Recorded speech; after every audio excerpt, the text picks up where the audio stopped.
Hello, everyone out there in social media land. We are about to go live on episode 404, Organizational Strengths and Weaknesses, how to identify them and how to capitalize on them. Because you can capitalize on your strengths and your weaknesses. Trust me, we'll talk about it. It's a lot to go over. It's going to be a fun day. India, if you would just do me a solid and say everything looks good on your end, that would be really fantastic. And here we go.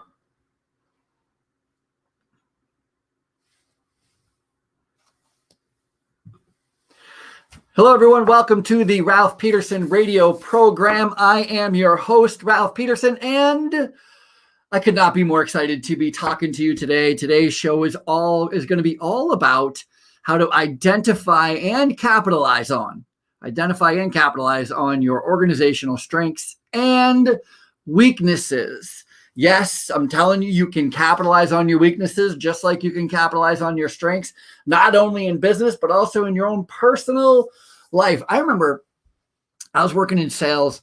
It's just a sidebar story, but I was working in sales, and there was a guy who was working on my team, and he was very new and a little nervous about the idea of getting into sales, had never really worked in sales before, and he was foreign. And so his language was great. He had great English, but he had a pretty good accent. You could tell he wasn't from here, but in his opinion, his accent was a liability, a weakness to the sales process. And I could not have seen it any more different. I was like, I wish I had your accent. I wish I could come in kind of, with that, not only the accent, but the, how do you put it? He had like a charisma, like a foreign charisma that I thought, man, I thought he had a leg up and he saw it as a weakness. And so, it's like that whole concept of one person's junk is another person's treasure. It's the same thing. And so weaknesses can definitely be overcome. They can definitely be capitalized on, and especially in business and learning how to turn and twist and modify and rework some of the things. And I've got stories. I have a desk laid out full of stories of businesses that are doing just that. They're capitalizing, they're identifying their weaknesses, identifying their strengths, and then capitalizing on them, trying to figure out how to make it work for them. It's going to be a great show.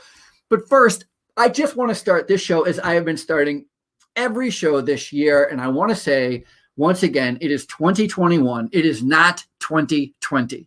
It's not 2020, it's 2021. And so at 2021, we can let go of everything in 2020 and move forward. This is going to be the year for you.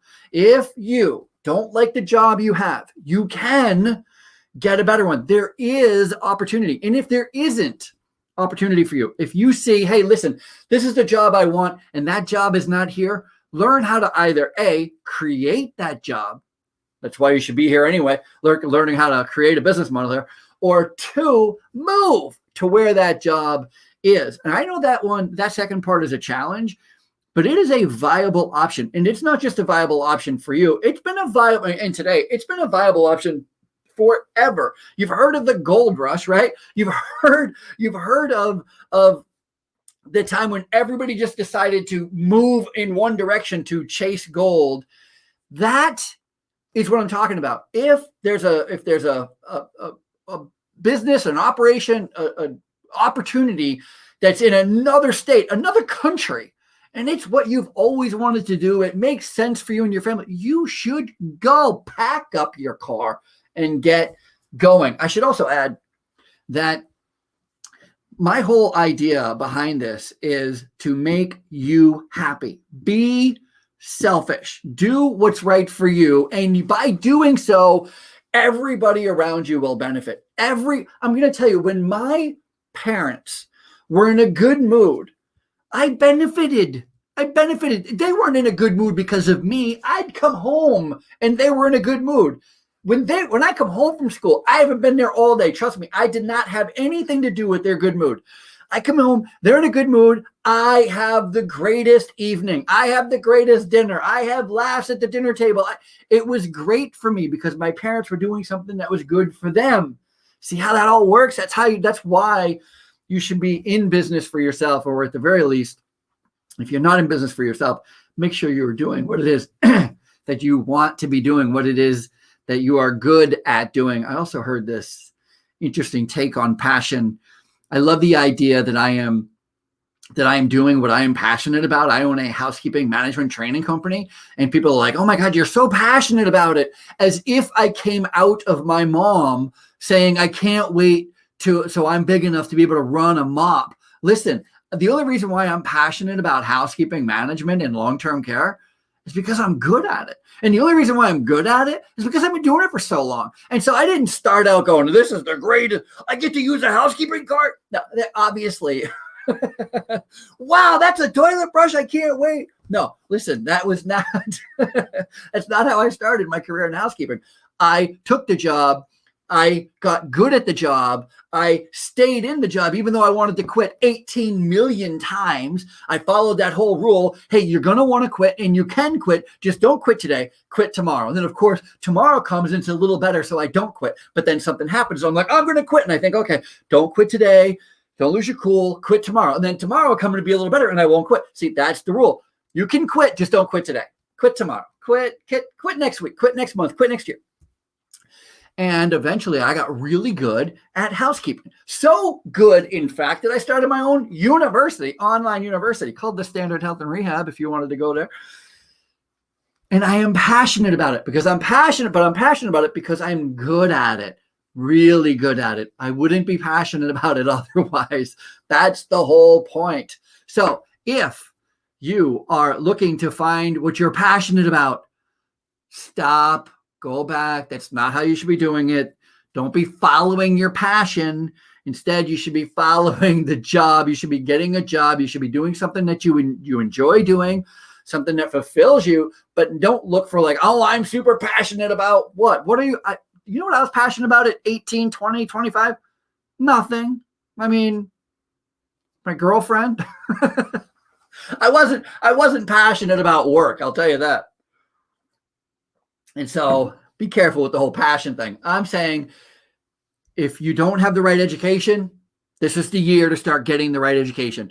If you've always dreamed about going back to school, go back to school. If you've always dreamed about opening your own business, open your own business. This is the year for that. If you don't like who you're with, be with someone else. If you don't like where you live somewhere else. If you don't like the car you drive, trade it in and get a new car. By the way, speaking of which, my buddy is a general manager, a GM at a car dealership. And I have a story that is just going to drive him crazy, but it's so fun for me because he would have argued to the moon and back that this would never happen. The coronavirus, here's the story. The coronavirus pandemic drives car buyers online. That's right. People are buying cars online. They're not even going to the dealership. They're taking delivery. They buy the car in their home, sitting on their couch, and then somebody drives up and leaves it in their driveway. Come on. If that's not a fantastic story to start 2021, I don't know what is. I mean, this is the Jetsons times 5 million. Okay. All right. Let me get to this. Let me get to today's show. Let me do a little housekeeping, if you will, and say, first of all, thank you for joining us on the Ralph Peterson radio program. We are brought to you by IBGR. Go to ibgr.network for all the latest and greatest about not just this show, but all the shows hosted by IBGR. It is a business radio platform. This is a business radio show by business owners, for business owners, or want to be business owners, or business operators. And it is the place to be if you are looking to grow your business. Let me move my coffee out of the way as I try to review my notes here. So IBGR, go to ibgr.network. You can join our community of commerce. There have been lately there have been so many breaches with different social media platforms and people not able to log into this, and you lose all your contact. That I'm telling you what, that will not happen if you join the IBGR community of commerce. So you can come in here, you can join, you can be with us. Everything will be fantastic. By the way, I know that there has been throughout the day, there has been a little bit of a hiccup with some Verizon internet problems. I do have Verizon internet here, so hopefully we won't have any problems. But I have a second solution. So if anything were to happen and we lose connection and you're not able to hear me and you're like, what? He was just saying something super interesting that I really need to hear. Don't worry. I am recording this show on a side camera. So I'm looking, hi, there you are. And so they're recording the video and the audio will be available in this whole show if it does indeed go out for some reason. It's snowing here, but not snowing enough. Is this the first time it's snowing? I keep saying that line. My friend said it to me the other day when we were talking about one of the nursing homes we work in got another case of the coronavirus, and everybody just starts running around like their heads are chopped off. It's like their first time they've ever been around somebody with coronavirus. And he goes, is this the first time we've heard of coronavirus? So funny. Is this the first time we've had snow? No, it's not the first time we've had snow. We have contingency plans made right now. So don't worry. You will not lose a thing. If we do lose it, when you go back and you can listen to the replay of this radio program, you will have the entire thing because we are being proactive in recording it in addition to being live. So IBGR, go to ibgr.network. There is a question mark, a little flashing yellow question mark on the bottom right-hand screen. You know what it is? I started looking at the clock, and I realized that I haven't said anything about IBGR. I haven't talked to you about the new app we have where you can take the radio on the go with you. I haven't talked about how to join the IBGR network. I haven't talked about that we're on social media right now, and we're live across the multiple platforms, and you can go to IBGR's most social media, or you can go to my social media. I haven't told you any of that because I've been running my mouth about, buying a car online, and there's a bunch of great stories about how now you can name a cockroach after your ex-girlfriend or boyfriend, and that's a gift. That's different. That's the opposite of buying somebody and naming. I'm going to name a star after you. No, I'm going to name a rat or a cockroach after you. But we will get into all those fun stories on the other side of this very necessary break. So come right back with me, and I will chat you up some more.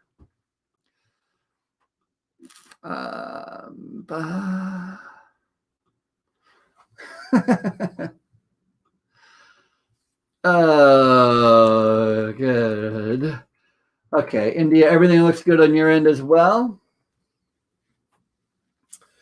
Good. Bill seems fine. That's good. Looks like the broadcast has been fixed. That's good. Our first segment is down. That's good. Everyone's feeling good. That's good. And I just drank some seltzer water, which, of course, is the wrong thing that you want to be drinking when you're doing a radio show, because the last thing you want to do is have a little gassy. But no fear, I'm a professional. I'm also drinking water out of a Peloton glass, which, by the way, Peloton, I don't know if you've, I should get Peloton to sponsor this show. Fee, fi, fo, fum. I love my Peloton. I would have never thought, because I am a avid runner, but I am not an indoor treadmill runner. And then I get a Peloton, and it's snowing outside. It's 30 degrees out. And, you know what I'm doing instead of going outside in the snow? I'm running on the Peloton, and I love it. I love it. I can't even tell you how much I love it. It's so great. I've been listening to these biology lectures from a Stanford University professor, and I feel like everybody who goes to Stanford right now is a big sucker because they're spending hundreds of thousands of dollars to attend, and I'm watching the same lectures while on my treadmill, and I'm loving every minute of it. So that's a win for me, friends. Win, win, win. If you're into that sort of thing. The biology, lotfish, nothingness of being, Oh, I was doing all of this without my show notes open. getting pretty good at remembering all this stuff. That's good. Thank you, Bill. I don't know if that was a compliment, but I appreciate it nonetheless. All right, here we go. Another, just about one more minute to go. And we will be right back where we want to be.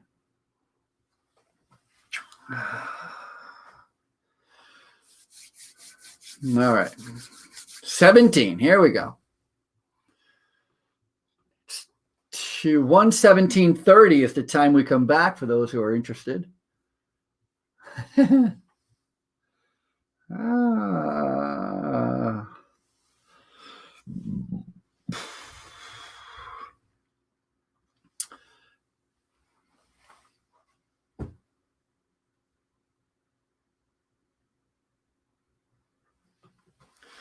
Hello, everyone. Welcome back to the Ralph Peterson radio program. I really appreciate you joining us today. It is going to be, you know what, it's going to be one of those days where this radio program is going to go by so fast that you're going to have to listen to it a few times just so you can go like, wait, what? Huh? What is he saying? So let me do a little more housekeeping on the front end so that I don't lose it on the back end. We are brought to you by IBGR. Go to IBGR.network. There is a fantastic radio app. Go to your app store, click in or type in IBGR, look for the radio app, and it is on the go. You can take it with you. You can be outside, sledding in the snow, running in the streets, working, mowing the lawn, whatever it is you're doing. I don't know too many people mowing the lawn this time of the year. Whatever it is you're doing, you can be listening to this brilliant radio show and others like it while working, while on the go, which is, of course, the absolute best way to learn. I was just saying that I feel like Stanford University, the students of Stanford University at this point are suckers because their lectures, the lectures from their professors, many of them are being recorded and put on YouTube, which I don't know if you know this, but YouTube is, you gotta get close. I don't want anybody to hear this, but YouTube is free. That's right. It costs me nothing to go to YouTube. And I was running on my treadmill earlier, and I just cannot get enough of this biology teacher. And I'm just watching all his lectures. They're literally numbered. They're in order. They're 60 minutes, 90 minutes, and they're full lectures. The students are paying hundreds of thousands of dollars to listen to this guy, and I get to listen to him for free. And so I think it's so fantastic. And listen, that's the way I learned the best. I'm sure it's the way that you learn the best as well. That is by doing something else, doing something physical activity while listening to something. And that's why the IBGR radio app is so important and fun. So get yourself the IBGR app. Also, we are live on social media. We are live on the IBGR social media channels, as well as my personal social media channels. Ralph Peterson. Go to ralphpeterson.com, and that you can find all of the social media channels that we're on. You can see my smiling face and see that I do indeed have a face for radio, which is very nice while I'm on radio here. Also, we are talking all about how to identify your organization's strengths and weaknesses. That is the focus of today's show. And I'm going to go right back to it because I have a friend, I was saying his name's Devin. He is a general manager of a car dealership in Vermont, the great state of Vermont. By the way, has anybody seen the Bernie Sanders meme, speaking of Vermont? Holy heck, is that fun. My assistant India even made one for me where I was mopping around Bernie Sanders. Really, really fun. If you haven't checked out those Bernie Sanders memes, it's pretty hilarious. So my buddy Devin is a GM of a car dealership in Vermont, and he is a big proponent of that. There's no way that there's all these car dealership kind of for instance, you can't return a car. If you buy a car, you can't return a car. And I said to my buddy a long time ago, I'm like, man, if you could take a car back, that would set the competition. That would set you aside from everybody else. He's like, nobody would ever do that. And sure enough, somebody has started to do that. Somebody has started allowing you 5 or 7 days where you can just bring the car back after 7 days. If that car didn't work for you, bring it back. get you another car, do whatever it is to make you happy, make it right.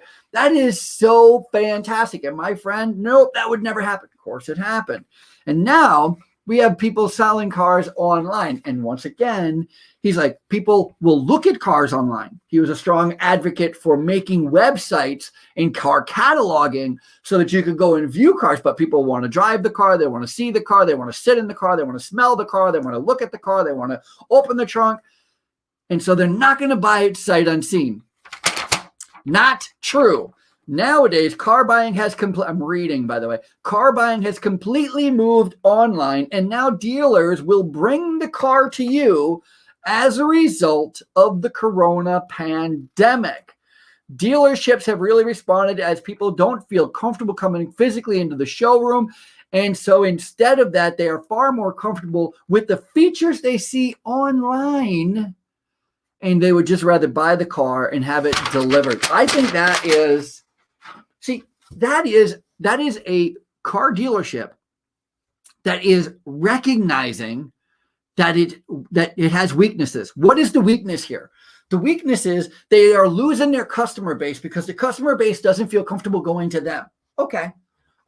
So how do you capitalize on that weakness? Car dealership says, well, what's one of our strengths? Our strengths are we already have a website where we've already cataloged all the cars we have. We've taken a bunch of pictures, interior pictures, exterior pictures. We've written down the description of the car. We also have links to the car manufacturer, and they too support all the things. They too give a more detailed, robust explanation of the car. They maybe have some advertisements about the car. They have manufactured retail pricing, which is a lot higher than ours because our car comes down in a I don't know how the pricing works. I'm guessing that maybe that it's a little less expensive, but all the information is online. That's our strength.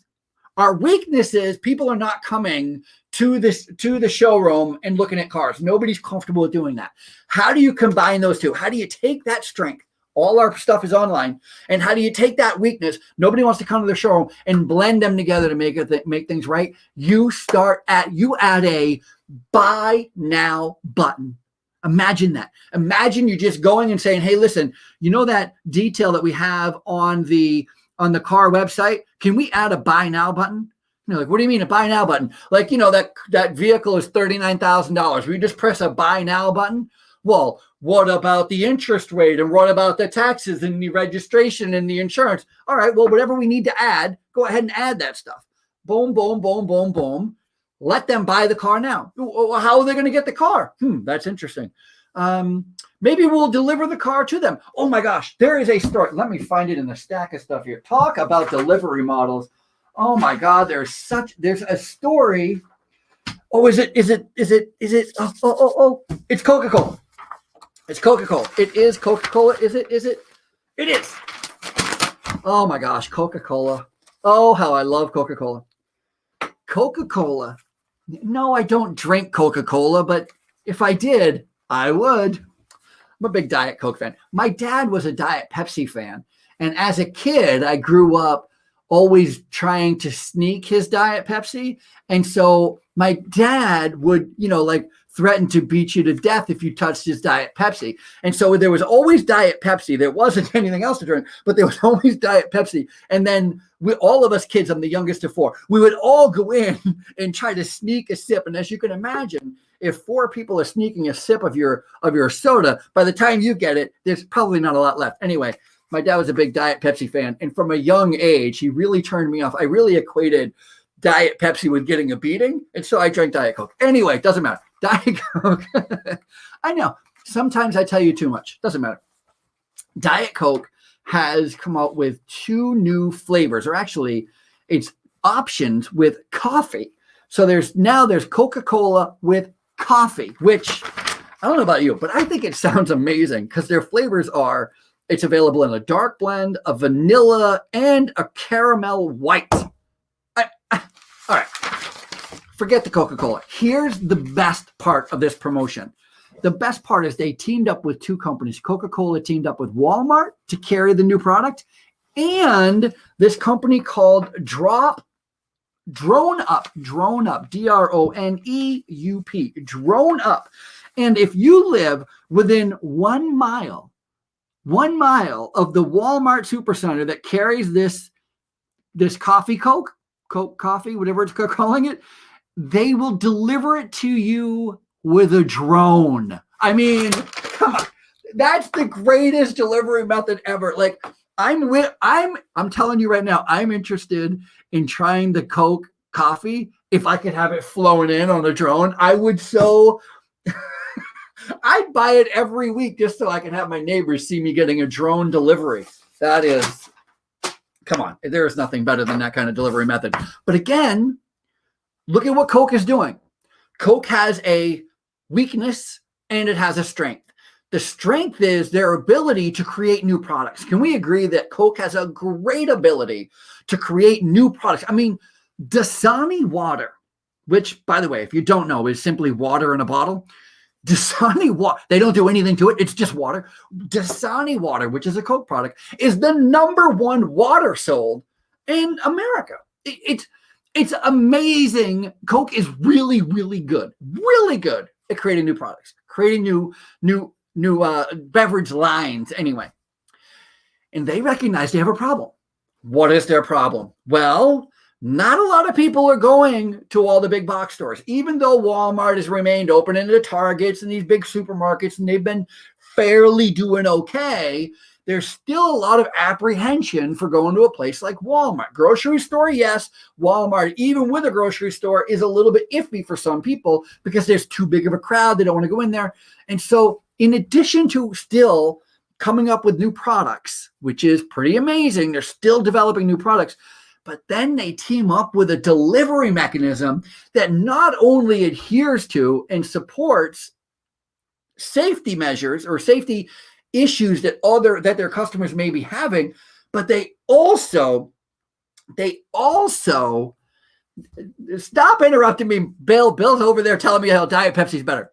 Also, it's a fun way of getting a delivery.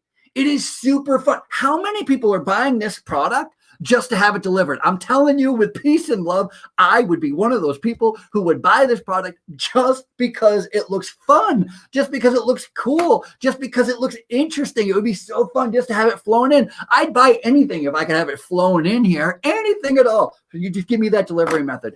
That's talking about taking your weakness, identifying your strength, and making it work for you. More just like this on the other side of this quick little break.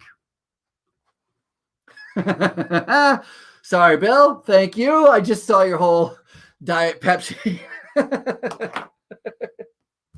Yes, a Diet Pepsi beating. That's literally what they were. We should have called it that. The Diet Pepsi beating. That could be a band name. A Diet Pepsi beating. I have to talk to my sister.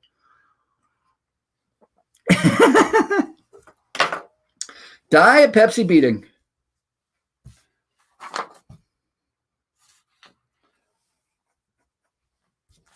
Oh my God, there's so much fun news today. I'm not even able to get to it all. Here, I'll share a little fun news on social that I'm not going to be able to put on the air, only because of timing. I don't think I'm going to be able to do this on the air just because of timing. And it's a little sad news, actually. It's sad news. This is sad news coming out of San Diego. And there's an appeals court that reversed the order. See, in San Diego, they had banned all the restaurants from opening. And so restaurants were all closed, and then they were having to start reopening. And yeah, too bad indeed. So they start reopening all these restaurants, and there are these 2 restaurants that serve food and adult entertainment. That's right. We're talking Pacers, Showgirls International, and Cheetah's Gentlemen's Club. I don't know why you'd call a Gentlemen's Club Cheaters. I know it's spelt like the animal, but wouldn't you want to call it something like, you know, your husband is safe here. You know what I mean? Like nobody wants anything from them but cash. You know, like something fun, reassuring. Doesn't matter. Cheetahs and Pacers, Showgirls International, both strip clubs, or I apologize, restaurants that offer adult entertainment, were also allowed to open under the first order, but then there were some complaints and sad news. The Court of Appeals has reversed the order of allowing such clubs to open, although they said that they would have a lot of social distancing with the girls, and they would only have one person on stage, and the girl would be wearing a mask, nothing else, but she'd be wearing a mask. I'm not making that up. That's legit what the story says. She'd be wearing a mask. Oy vey. Come on, that's fun for the whole family. Maybe not fun for the whole family. But that's a story I can't get to on the air today. I ain't got the time. Maybe at the next break, I'll tell you about a wonderful job opportunity if you're interested in eating candy. It's a great candy opportunity. I'm sure you have, my friend. I'm sure you have. All right, here we go.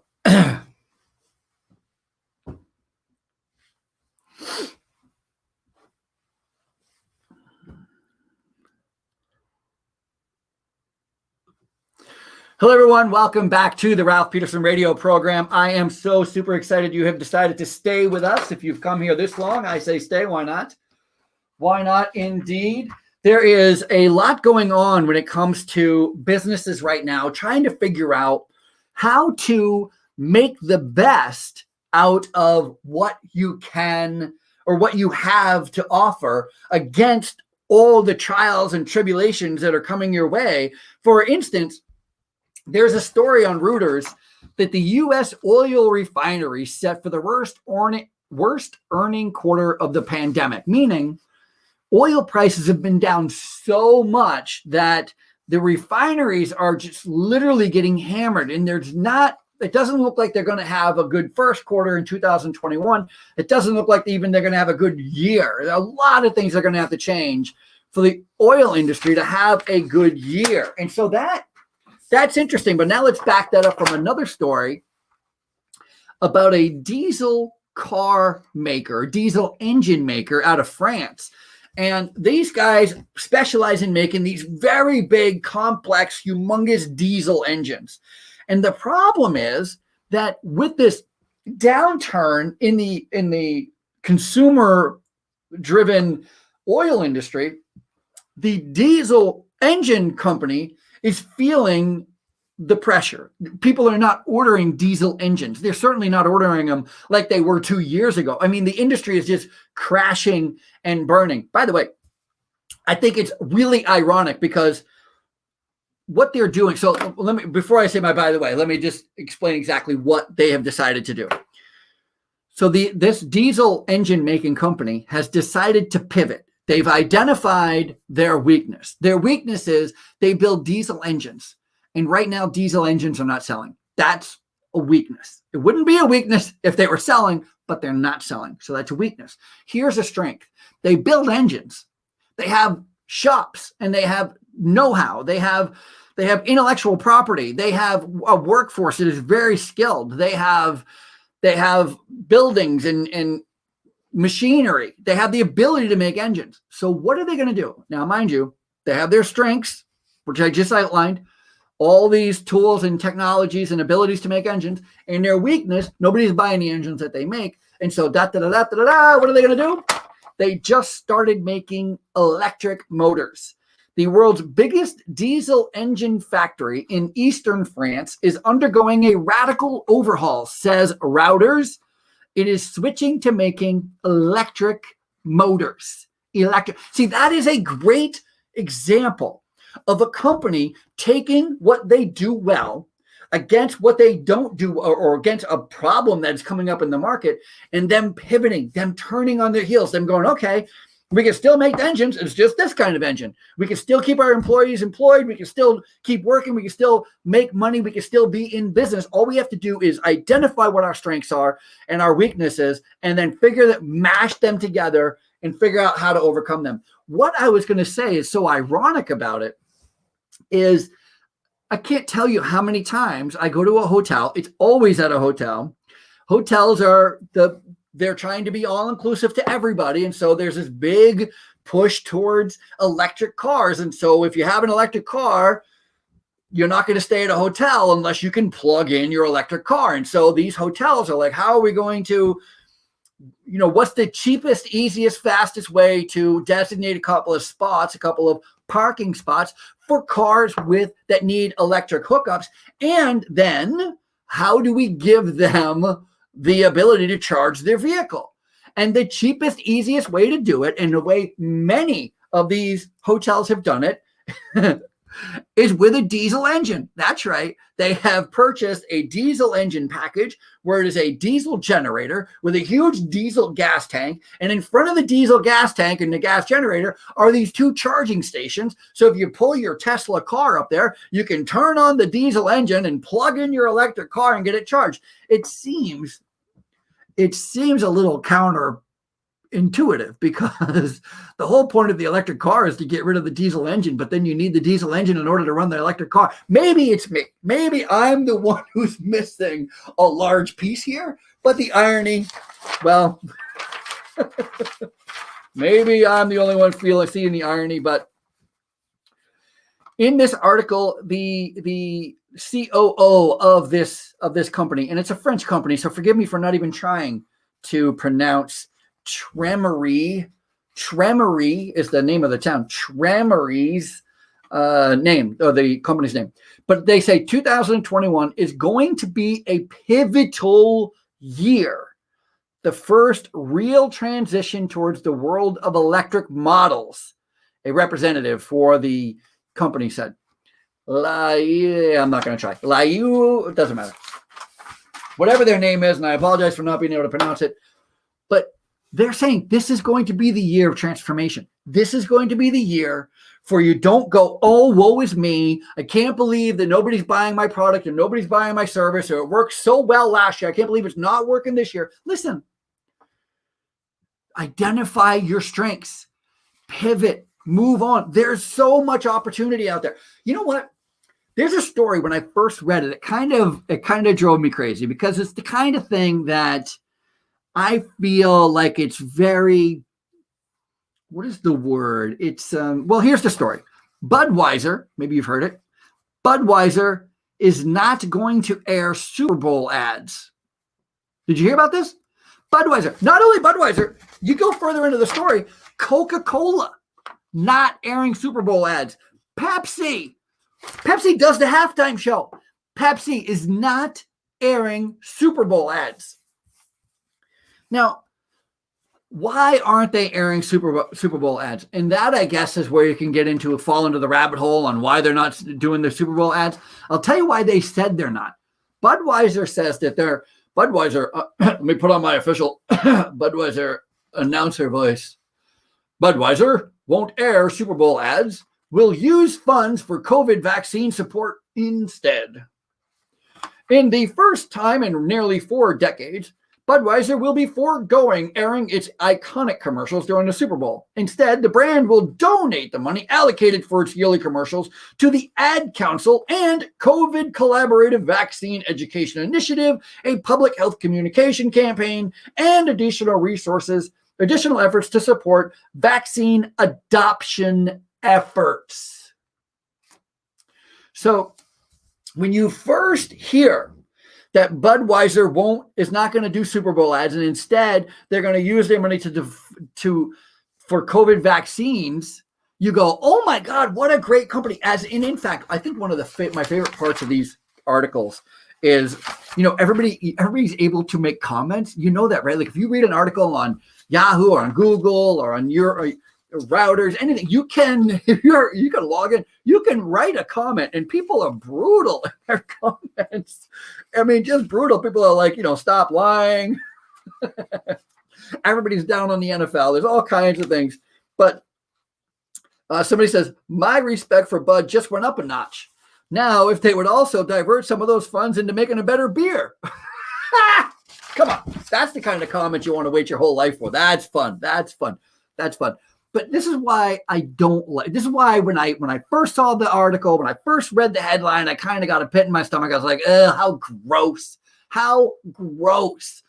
Because in my head, all I read was Budweiser doesn't have the money to spend on ad campaigns. And so instead, they're going to do a PR campaign saying how great they are because they're going to use that money to support vaccines. And I'm like, how the heck can they support vaccines? That makes no sense to me. But then as you read the article, it turns out what they're going to do is they're going to add money to help convince people, in additional efforts to support vaccine adoption. That means they're going to help convince people to get the vaccine.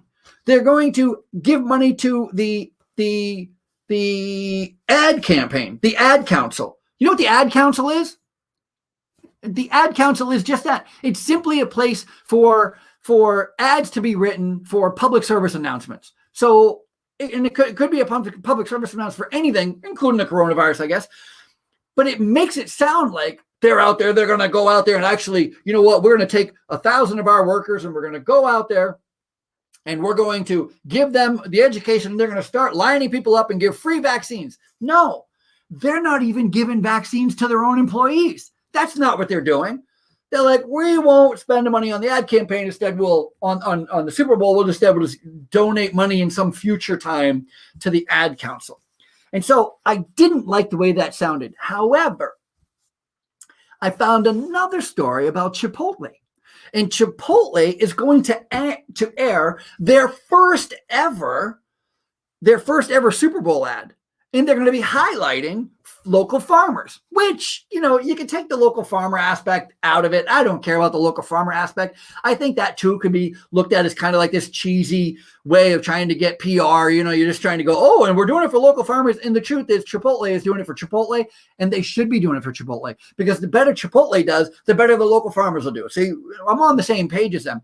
But what I love the most about Chipotle being able to air their first commercial during the Super Bowl is I bet that they weren't able to afford it until Pepsi, Coke, and Budweiser told the NFL, we're not buying ads. What that does is the NFL goes, okay, wait a minute. What are our strengths? Our strengths are we have a great show. We have a great football program. We have millions of viewers. Okay, what's our weakness? Well, we just lost 3 of our largest ad revenues. What are we going to do? Let's mesh them together. Let's find new people to put in here to create ad revenue. Let's see if we can get these people who have never done it, give them a shot at doing it. Maybe it'll be a little less, but it'll have bigger reach. I love the opportunity, the ability of Chipotle to capitalize on a down market. Other companies being able to capitalize on a down market. We should all try to capitalize on a down market. It just makes sense. Okay, so that time I wasn't able to get out of there as fast as possible, or as right as what I mean to say is I should have said, and we'll be right back, but I was too busy running my mouth about Chipotle.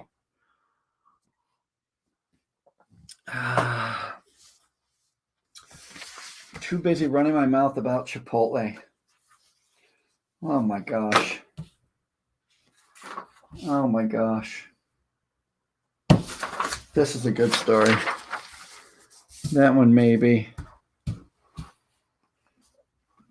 All right, friends, this is our last little break together on social media. So let me give you a couple of things that are fun that I won't be able to get to on the air. First of all, there's a company in Canada. I had to tell my brother about this. He would love this. There's a company. I would love this. I don't know why I'm giving it away. There's a company in Canada that is seeking a full-time and a part-time candyologist. That's right. If you don't know what a candyologist is, it is somebody who taste tests their candy, and they have 3,000 varieties of candy and chocolate. And here's the best part. It's a remote working position, and they pay $47 an hour. So if you like candy, if you like tasting and critiquing candy, you have the ability and the palate for it. I don't have the buttocks for it. My butt grows directly in proportion to sometimes even thoughts of chocolate. So I don't even have to consume it. I'm like, oh, wouldn't that be good? My butt just goes, my stomach goes, I can't even think about it. As you can see, I've done more than think about it lately. I've been eating like an asshole. Pardon my language. Anyway, so in Canada, Ontario, look that up. That's a really great one. And I was saying before, there's a zoo. Oh, I'm running out of time. There's a zoo.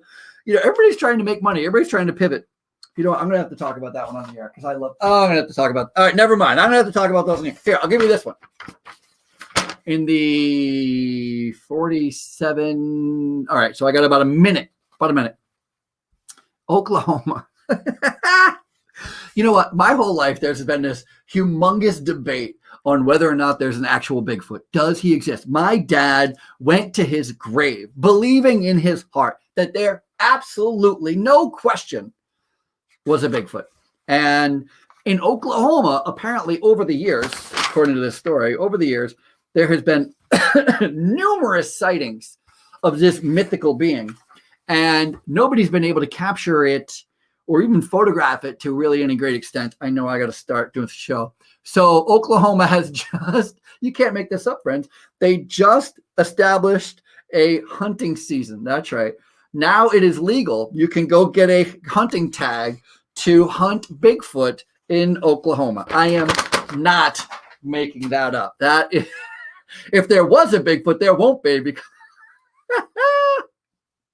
hello, everyone. Welcome back to the Ralph Peterson radio program. I don't know. I have fun in the breaks as much as I have on the air. And so what a good time. Just reading a quick story about Oklahoma they're giving licenses away so you can now hunt Bigfoot. I don't have, maybe it's a tourism thing. Maybe it's just a way to get people to go to Oklahoma and buy big packages to to go hunting. I don't know. And to go back to my Budweiser story real quick, one of the other things that I didn't like and kind of didn't sit well with me when I first heard the story, and I was first reading about Budweiser, says, "Oh, we're going to pull out of the Super Bowl, and we're going to spend our time. We're going to instead spend our time on something as noble as the coronavirus." You know what kind of rubs me the wrong way on that is, you gotta, if once there's this great saying in jiu-jitsu, and the saying is that once you know the way, you see the way in all things. And that is the same in business.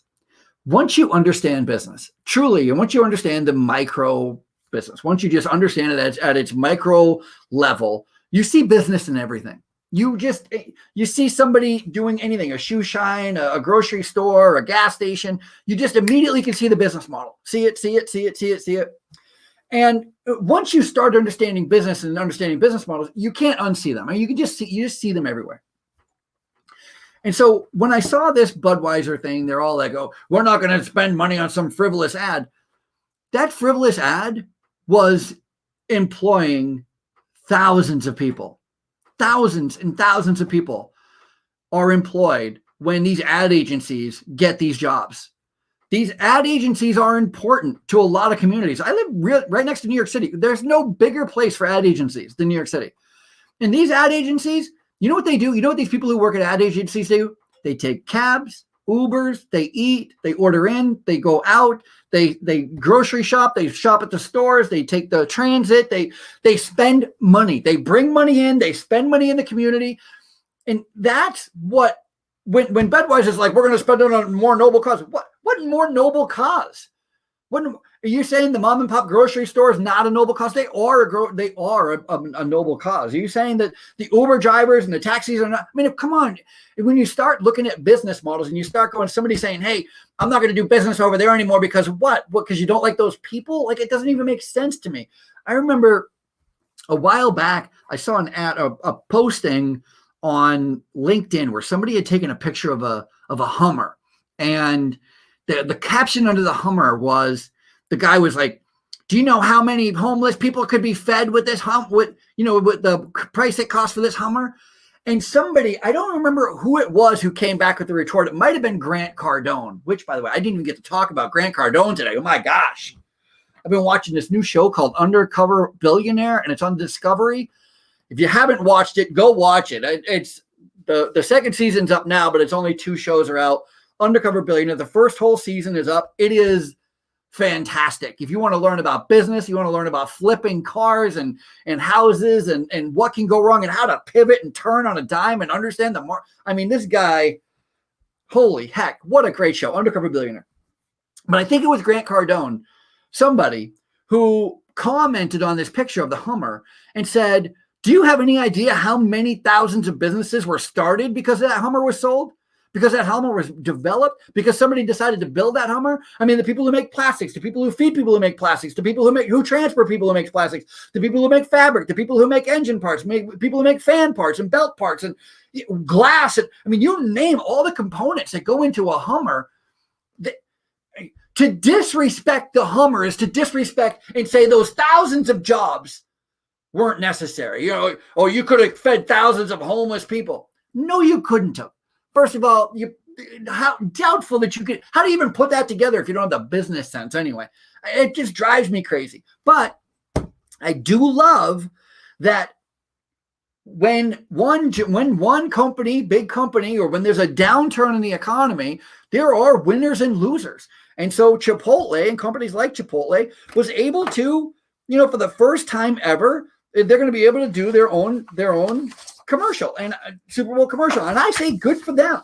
I know friends, and I think I might have even mentioned it on the air before, but I have friends who bought their first boat because of the downturn of the economy in 2008. 2008, there was a big bad economy. There was a big downturn in the economy, and him and his brother were able to buy their dream boat together because the people who owned the boat couldn't afford it because they were not doing well because of the economy downturn. And so there's winners and losers, and my friends were able to capitalize on it. I think that is good. I mean, it's terrible that the other people had to lose the boat, or Budweiser is choosing not to for whatever reason. You should, again, read the comments, because there's so many comments in there that nobody's buying the idea that Budweiser all of a sudden became altruistic. All of us. But now Budweiser cares about people. No, Budweiser still cares about profits. Not bad. We need Budweiser to care about profits, because the more they care about profits, the more jobs they create. The more we can all get out. So it's good.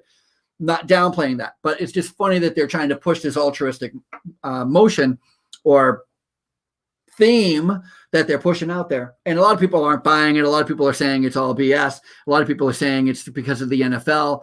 They decided to take a knee and stand against America. And so Americans are just, I guess the football NFL has taken quite the beating in ratings and all that. I don't know for sure, because I haven't been paying attention. The NFL is not something that I study on for business. I run a housekeeping company. If you want to learn how to run a housekeeping department in a nursing home, you call me. I'm your guy. You want to know what the hell the NFL is doing? I'm not your guy. That's not for me. Speaking of how to pivot, these last few stories that I have are, well, one of them is pretty ingenious. The other two are just funny to me. So let me do my ingenious one while we have the time. There is this great guy. There's this guy. What is this designer's name? Oh, I can't remember this designer's name. Moses. Maybe this is why I didn't have it highlighted. Moses Sharivar. All right. I apologize, sir. I did not get your name right, but talk about identifying a problem and trying to solve it through adding value in the market. He has invented airbag jeans to protect motorcyclists in crashes. Imagine that. Now they have jeans where if you fall off the motorcycle, like an airbag in a car, it automatically deploys. That's amazing. Amazing. Not only does it have jeans, but he I guess he's already has a vest on the market. So a rider's vest with a back and neck crash guard that deploys a airbag upon crashing. So now you're literally it's kind of a funny visual, the idea that if you crash and hit the ground, you're, instead of being able to stop quickly, you're now in a completely enclosed bubble. And now you're rolling down the interstate. Who knows? That's fun. That's a great, think about that. Jeans with airbags in them. I would have never even thought that was something to even create. People are amazing. Can we agree? People are amazing. The things that they come up with, simply amazing. Speaking of amazing, there is a San Antonio Zoo is offering a Valentine's Day promotion that, well, there's a San Antonio Zoo is offering a Valentine's Day promotion that will name cockroaches, rats, and other select vegetation after donors' ex-partners before they are fed to zoo animals. So I have there's a couple of authors out there that will kill you, in a story. Like you can bid, it's usually used a way to raise money for a charity, but somebody will write you in. I think maybe even Richard Patterson, maybe Stephen King does it sometimes. I'm not sure, but there are people who will write you into the story, your name into the story, and they will kill you in some unique way as part of this charity. Well, now this is a zoo in San Antonio, because you got to pivot. You got to. What is your strength in the zoo? Well, you have a lot of rodents that nobody wants that you're going to be feeding to the other animals, and that's a strength. Well, what's your weakness? We know a lot of people going to the zoo. So how can you make those two things happen? Well, this is what we're going to do.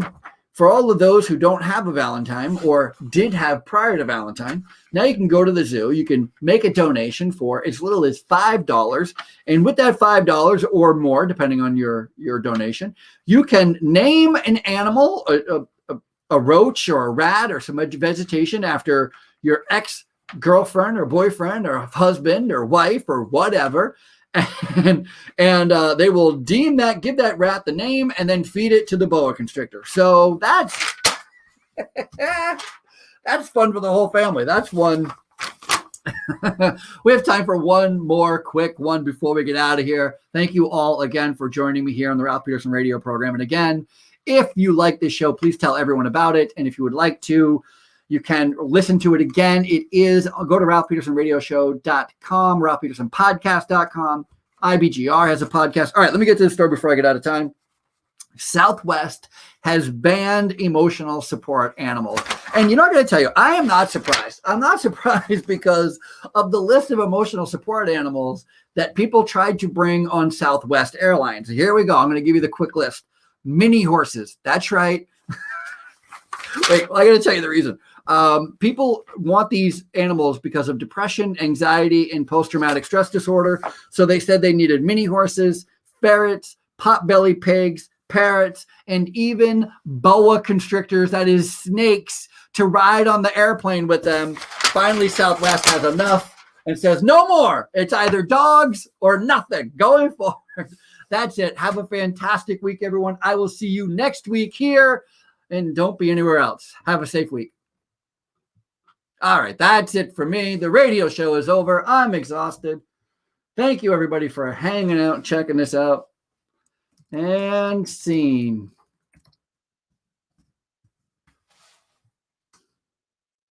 Ba, ba, ba. Thanks, everyone.